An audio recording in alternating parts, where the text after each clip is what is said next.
Yay!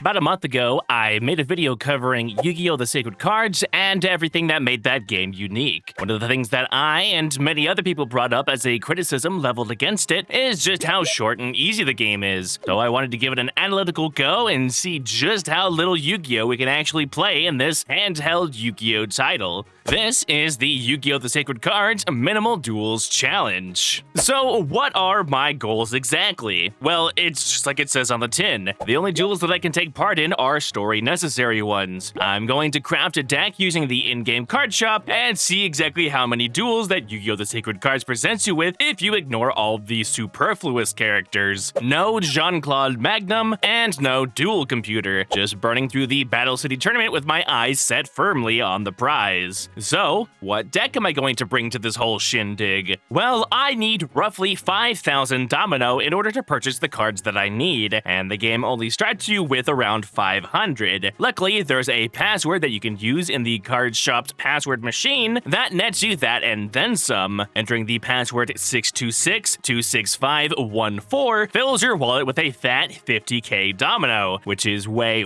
more than we'll ever need. But I'm not one to complain. If you want to copy my deck list, here's what passwords I used, what cards they got me, and what the general purpose of each card is. 2 copies of both the Thousand Eyes Idol and the Unhappy Maiden, plus the single copies of each in our trunk, and then 3 copies of Karibo round out our Dreams, Light, and Shadow monster count. These are for setting into defense mode to win an advantageous type battle, and then tribute off for our bigger guys later on. They generally don't need good stats, since our opponents will outclass us by the end of the game in terms of high attack normal summons, and I don't plan on making any changes to our deck list once we finish up in the card shop. Triple Petite Moth gives our deck a much needed alternate win condition if we don't happen to draw our tribute monsters, since it grows into a stronger form every time it switches back to our turn while it's out on the field. It's also not part of the Fiend, Dreams, Shadow Light type advantage square that the majority of our opponents will be taking part in, so we don't have to worry about losing our perfectly ultimate Great Moth to a rogue low-level fire type monster. 3 copies of Doron make for our small board presence engine. With Doron's monster ability, they can split from 1 Doron to 2, which can keep us in games or make valuable tribute fodder with the help of our eventual reactive trap lineup. Also, 900 attack points on each Doron will no doubt carry us through the early and mid-game. We also back it up with 2 more copies of Mask of Darkness alongside the one in our deck list to maximize our highest possible attack non-tribute normal summons package. Our starting Duelist level is 72, which is just enough to fit in monsters with stat ranges maxing out in the 900 range. Fiend's Hand at 3 is genuinely so goated, since it functions as an exiled force with its monster ability, dragging down our opponent's strongest monster on the field to an early grave. It's basically Beckon to Darkness on legs, though sometimes we won't need to use its monster ability, using it to poke for some damage and tributing it off if the game state allows. A very flexible option indeed. Our tribute monster package consists of 3 Legendary Fiend and 3 Alt-Art Dark Magician. 3 Legendary Fiend because it's basically as close to Dark Magician Girl as we can get with our starting Duelist level, since its monster ability raises its attack by 500, and 3 Alt-Art Dark Magician because this artwork will always be superior to this Dark Magician artwork. Konami,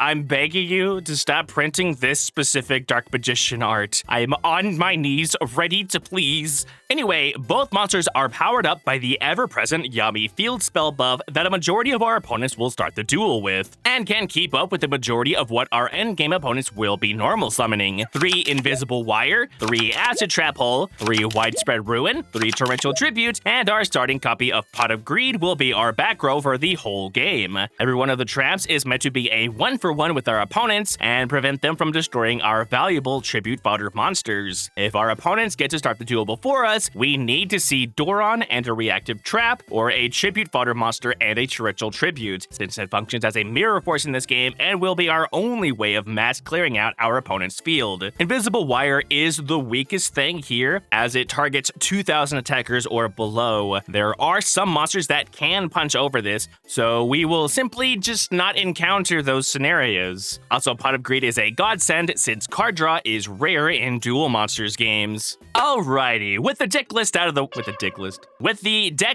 way, let's get to dueling so we can duel as little as possible. I'm not really sure if I'm supposed to be energized or downtrodden for this, so we'll go with the former to be safe. Also, if you'd like to see the full run without any editing, alongside a test run of the whole thing with some game narration and 0 ad breaks, I have 2 new videos up on my gameplay footage channel, Sass's Dumpster. This will be my challenge proof and general footage dump channel in the vein of long-form Let's Plays. So give it a sub and stick around to hang out with me whenever I have some game footage together. Anyway, it's a brand new day in Domino City, and our good friends Joey Wheeler and Yugi Moto are visiting us before the Battle City tournament gets going in order to touch base and see how everyone is feeling. They ask me how I feel about my deck, but little do they know that I'm going to be making a beeline for the card shop the moment Kaiba gets his butt out of bed. We head out and meet in Domino City proper, where Kaiba officially announces that the Battle City tournament will start momentarily. The rules are quite simple. Every duelist has been given a single locator card and will need to accrue a total of 6 by dueling other locator card wielding duelists before they're allowed into the Battle City finals. Something tells me this won't take long once we get our deck together. After the announcement, we go around attempting to duel Yugi, Bones, Mai, Mako, and Weevil, and then enter the city square in order to move the story along. Once the clock strikes 9 AM, it's game on, and we go about crafting our deck using passwords and Domino to stock and purchase everything that we need from the card shop. I'll place a little counter here and here, so we know exactly how many duelists we defeated and how many locator cards we have as we progress through the story, so you can keep track as we go along. Anyway, our first locator card target is Bones, located in Domino City's graveyard. A very normal hangout spot for teenagers with glandular problems, I'll have you know. But Bones only spawns once you defeat one of his lackeys, so we have to add a duel to the list already. Both this thug and Bones themselves aren't too much of a problem. Getting Doron onto the field is enough to have both of them setting a monster in defense and passing for their entire respective duels, and we quickly shoot up to 2 locator cards without too much fuss. In the alleyway to the left of the graveyard is where the Roba family has set up shop. In order to summon and duel the eldest brother Espa, we had to defeat his 2 younger siblings. We're able to get a protected petite moth out for both duels, and Espa Roba comes out after seeing the thrashing we gave his family in order to win back some dignity for his clan. Unfortunately for him, we're able to legendary fiend spam our way to yet another locator card for our collection. That's 5 duels so far, and we're halfway to the finals already. At this point of the game, the disgraced Bones has been kicked out of his graveyard spot by Seeker, Duelist for the Ghouls organization that seeks out and preys upon duelists with rare cards. Luckily for us, this whole subplot side quest is completely optional, so we instead head directly downward and challenge Rex Raptor to a duel, leaving Bones to sort their problems out on their own. We actually have to have 3 locator cards in our grip in order for Rex to take us seriously, which is pretty rich coming from the guy whose best normal summon is a Nightmare Scorpion,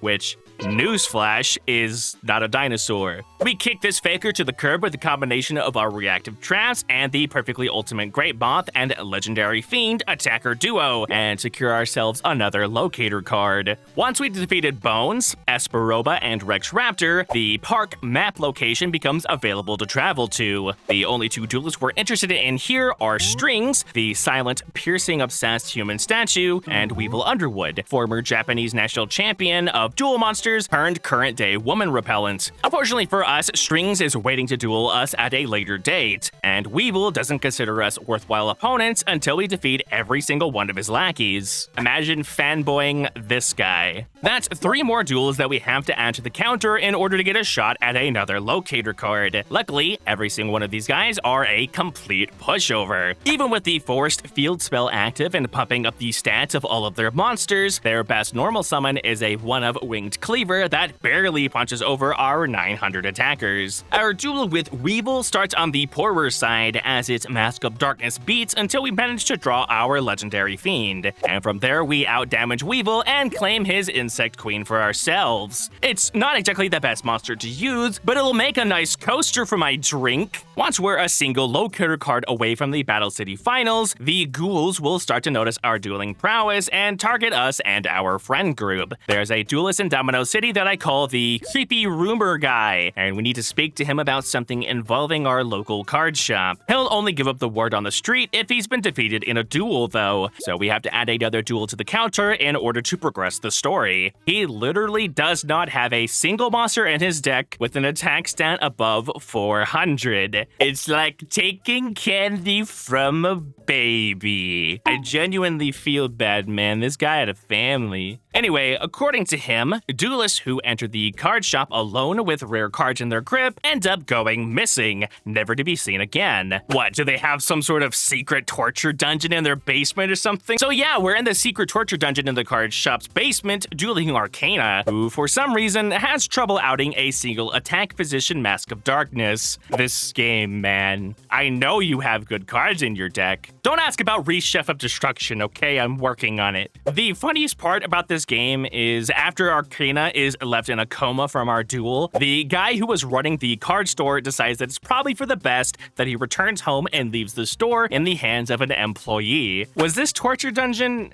his? Is Arcana still down there?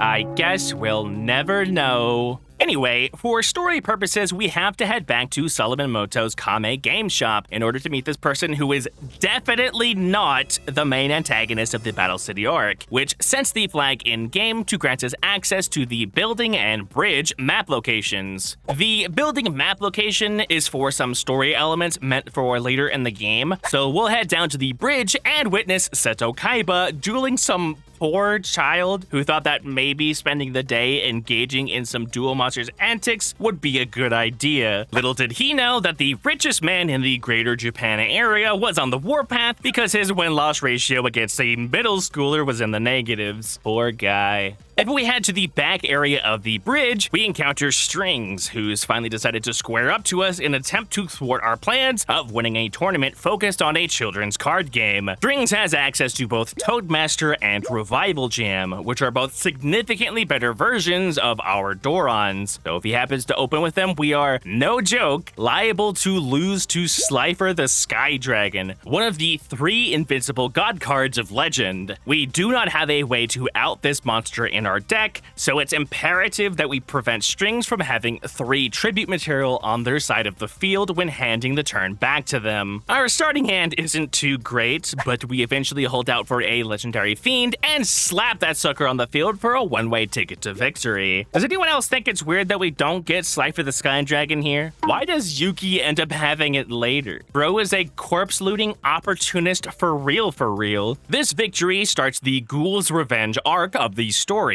which we'll need to officially complete alongside our quest for our 6th locator card in order to make it to the end of the game. Lucky for us, that locator card is hanging out in the newly opened aquarium area, ripe for the dueling. You need to remind Joey, who's currently busy in the arcade playing video games instead of important things like card games, that he promised Mako Tsunami a duel. So go to the building area and chat with him, then head back and duel everyone in the aquarium. Mako Tsunami won't duel you otherwise. So that means this guy outside, Takeshi and his girlfriend here, the boy watching Joey and Mako dueling, and then Joey himself. That's a fat 5 more duels that we gotta add before we get a shot at the freaky fish guy. These duelists are going to be kind of tough since all of their normal summons will be hitting for around 1300 damage now. One of these duelists actually gets me on the ropes, and I'm only able to win by drawing a clutch torrential tribute to protect a Mask of Darkness that I had on the field, and then a legendary fiend the turn after. If you want my advice on how to get better at Yu-Gi-Oh, I'd recommend just drawing the cards that you need when you need them. Feel free to thank me in the comments. Mako Tsunami himself doesn't put up as great of a fight,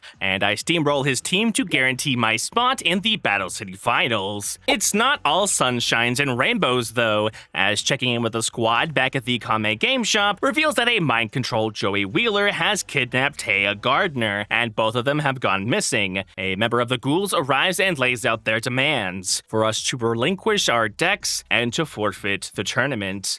Nuh-uh. I'm gonna cave your skull in with a baseball bat now. The ghouls have now taken over just about every single zone in the general Domino area, and in order to proceed with the story and locate some genuine leads on where our friends are, we have to defeat one ghoul duelist in every area that they populate. This means one in the Domino City area, one in the bridge area, one outside of the art exhibit, and one in the aquarium. You don't have to duel every single ghoul in each area, just one for each area. These guys are why we run primarily Shadow-type Fiend and Spellcaster monsters as our attackers. The ghouls always have the Yummy Field spell buff active at the start of every duel, including them, and that gives our guys a much appreciated 30% stat buff to punch really, really hard. The majority of all generic ghoul duelists monsters are all Fiend type, and this is where our 3 copies of the Unhappy Maiden can come in clutch if we happen to draw poorly. We straight up don't need a reactive battle trap if our opponent's monsters can't get through our 0 attack depressed lady. Thank you, 0 attack depressed lady. Once we've made a name for ourselves and caused the ghouls a great deal of trouble, we can find a mind-controlled Bandit Keith in the park area, giving Weevil Underwood his just desserts. Not that Weevil actually runs this card, but that's not the topic of discussion at the moment. No further questions. Bandit Keith runs a bunch of Shadow-type machine monsters, and this is where our Thousand Eyes Idol can be of great help, since like the Unhappy Maiden, we can stall the battle for a bit in our favor, even though our defensive monsters have no combative stats, just an exemplary typing. For some reason, beating Bandit Keith here doesn't result in Merrick Ishtar liquefying his brain, so I can only assume that this means America still has some part to play in this whole scenario. Damn you, America! Despite our best efforts, it's actually my Valentine that comes in clutch with the idea to ask the event organizers of the Battle City tournament to locate Joey and Taya via Joey's duel disc. I'm glad we had this idea after I've spent the entire afternoon dueling random people all over the city. My legs are sore. Unfortunately for us, the event organizers of the Battle City tournament are the Kaiba brothers. I don't want to talk to Kaiba, man. He's mean. Normally, Mokuba hangs out at Kaiba Corp, but for some reason, he's headed out on the town, and we have to ask his handler, Roland, for his location, or something along those lines anyway. It's not actually really all that clear. Of course, this is only after we've beaten him in a duel, which leaves me curious on exactly how bad the pay for a Kaiba Corp co-CEO retainer must be if he's only willing to part with the information of his boss's whereabouts after he's had his daily dose of children's card games. Man needs a vacation, I think. Man also needs a better deck, because taking Roland down and chatting him up post-mortem lets us find Mokuba being manhandled by 2 ghouls named Loomis and Umbra, who are most likely 1 conviction away from landing on some permanent list for the rest of their lives. With Yugi in tow, we can tag duel them and reclaim Mokuba as leverage to get into Kaiba's good graces. It doesn't exactly matter who we choose to duel, since it's still going to be a duel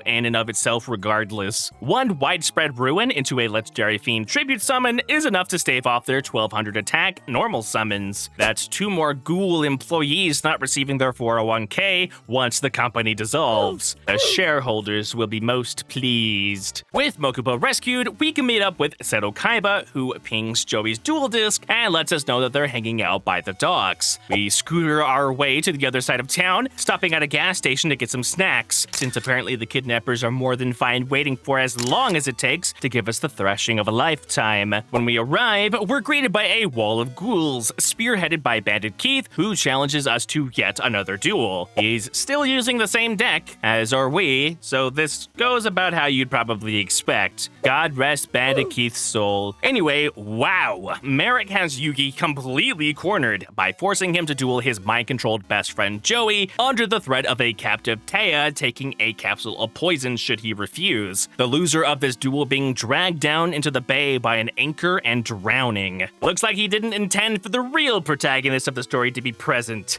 Me!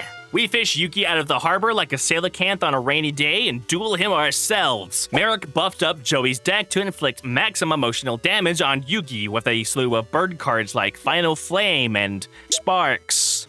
But against a competent strategy in my fat stacked stack of life points sitting at 8,000, we've got the gang back together and mind control free with nary a scratch on our street cred. With the Ghouls' Revenge story arc complete and 6 locator cards in our grip, all we have to do is wait on Joey to complete his admission into the finals. While we've got some time to spare, we can head over to the art museum and meet up with one of the most exquisite women in all of fiction, yugioh Ishtar. She's impressed with our dueling finesse and track record against her brother, and is considering becoming our benefactor and selecting us as her champion. I can finally talk to women. However, in order to guarantee our spot in her good graces, we must pass 2 tests. Of course, both tests are duels. This is a Yu-Gi-Oh game after all. The first against Yugioh herself, and then against her other boy toy, Seto. Yugioh has a deck primarily filled with light monsters, so our shadow attackers backed up with reactive traps to halt her dreams-type counter-attackers make for an easy duel despite how strong her normal summons are. Seto puts up a significantly more challenging fight, since his list of normal summons vary greatly in typing, and he gets us scarily low on life points before we plop a legendary fiend on the field and attack for game. We didn't even have time to use its ability. It was either get Seto's monsters off of the field before he tribute summons or bust. I'm trying to bust. With the 2 test duels completed, Yugioh entrusts us with Obelisk the Tormentor, the first of the 3 god cards that we'll end up nabbing by the end of this whole tournament. Lucky for us, that whole side quest gave Joey enough time to grab his final locator card, and with that, the squad is locked in and ready to head to the finals. Layering all of the locator cards on top of each other reveals the location of the Battle City Finals meeting location, a nearby stadium a few weeks away from finishing construction. When we arrive, we're able to see that the duelists present are ourselves, so me, Yukimoto, and Joey Wheeler, my Valentine,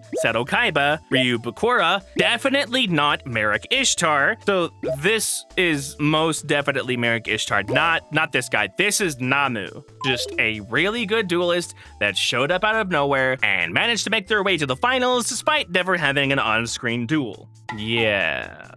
So, we're in the endgame now. Atop Seto most likely taxpayer-funded blimp, watching side characters get obliterated by PNGs. Yugi takes out Bakura, whose entire plan hinged on them dying here for almost 0 reason, and then it's our turn to take on Merrick Ishtar. This duel is unique because instead of the Yummy field spell being active, it's actually the Wasteland field spell. The Wasteland field spell increases the stats of all zombie, dinosaur, and rock-type monsters, of which Merrick runs quite a few that almost reach 2,000 attack points. They also happen to have both Relinquished and Mystical Beast Circuit, which have monster abilities that can absorb our monsters to power themselves up and reduce our board presence. Also, a copy of Widespread Ruin means that this duel is actually very, very difficult. In my practice run, I actually failed here quite a few times. I've actually been considering a starter deck only challenge for this game, but both this duel and the final one give me considerable anxiety in attempting such a feat. Let me know if you'd like to see me at least try. We defeat our opponent, who is revealed to actually be a man named Odeon, and Namu, our bestest friend in the whole world, reveals that they, in some twisted turn of fate, is actually the mastermind and leader of the ghouls, Merrick Ishtar. I know.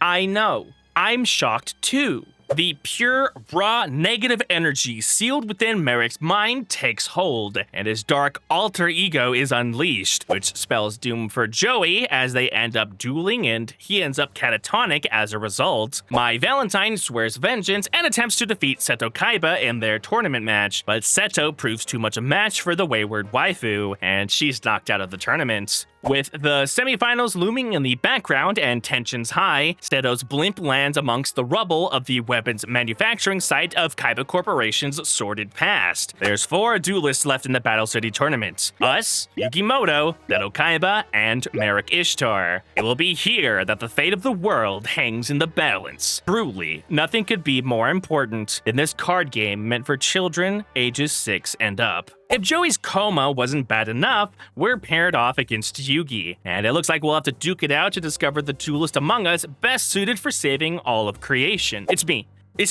Yugi is literally summoning Exodia limbs this late in the game. How he even managed to tie his shoes this morning, I'll never know. Give me that slide for the Sky Dragon. I was supposed to have it anyway. Kaiba unfortunately does just as poorly against Merrick, having his soul banished to the Shadow Realm until the dark magic of this accursed tournament is given up. The final duel against Merrick actually ends up sending me packing a few times before I get a hand and RNG good enough to handle his broken late game deck. 2000 attack normal summons, Harpy's Feather Dusters, Thousand Eyes Restricts, Monster Reborns, and the most powerful of the God cards makes this duel an exercise in weaving through a minefield of some of the most broken things that this game can throw at you. After a few attempts though, it's my beloved Petite Moth that comes in clutch, blasting this bastard back into the darkness from whence they came. And with that, we've discovered how many duels it takes to beat Yu-Gi-Oh! The Sacred Cards. 33! For comparison's sake, Dark Duel Stories requires you to duel at least 75 times in order to defeat Dark Knight and unlock the Dark Stage opponent. Each duelist in each area requires 5 losses in order to progress to the next stage, and there are 15 duelists before you get to the 5th and final Dark Stage, but everything past that is optional. Anyway, thanks for watching! If you enjoy Yu-Gi-Oh! Game content, challenge content, or love listening to me yap about things that I'm passionate about, then subscribe to my channel. I'm working on a metric ton of different videos, and if you want to be there for each of them, well, I'd be happy to see your beautiful face at each one. Please, please, please consider supporting me via Patreon. I've recently lost my job, and I'm giving content creation a big push while I'm sitting around burning through my savings. Please invest in helping my dream come true of becoming YouTube's #1 gapper, and you can get your name in the credits at the beginning of every video. For that, I would be eternally grateful. Check out my socials in the description below, and I will see you guys next time. Love you lots. Bye.